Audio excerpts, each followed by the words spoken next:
गौरीविलास भुवनाय महेश्वराय पञ्चाननाय शरणागत कल्पदाय शर्वाय सर्वजगतामधिपाय तस्मै दारिद्र्यदुःखदहनाय नमः शिवाय। विश्वेश्वराय नरकार्णवतारणाय करुणामृताय शशिशेखरधारणाय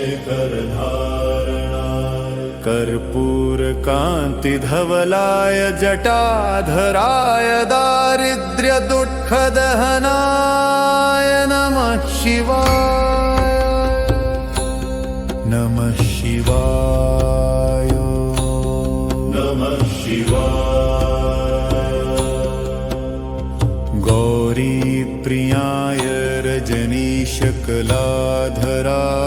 कालान्तकाय भुजगाधिपकङ्कणाय गङ्गाधराय गजराजविमर्दनाय दारिद्र्यदुःखदहनाय नमः शिवाय। नमः शिवाय। भक्तिप्रियाय भवरोगभयापहाय उग्राय दुर्गभवसागरतारणाय ज्योतिर्मयाय गुणनामसुनृत्यकाय दारिद्र्यदुःखदहनाय नमः शिवाय।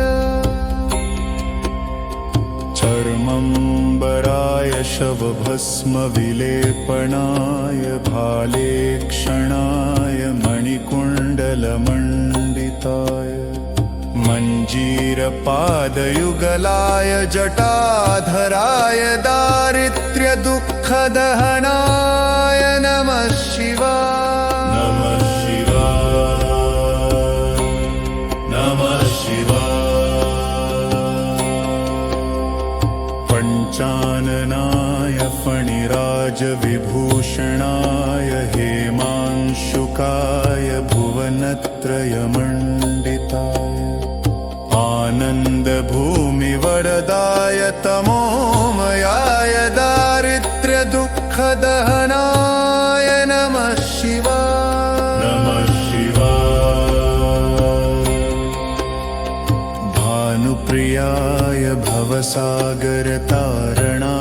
कालान्तकाय कमलासनपूजिताय नेत्रत्रयाय शुभलक्षणलक्षिताय दारिद्र्यदुःखदहनाय नमः शिवाय।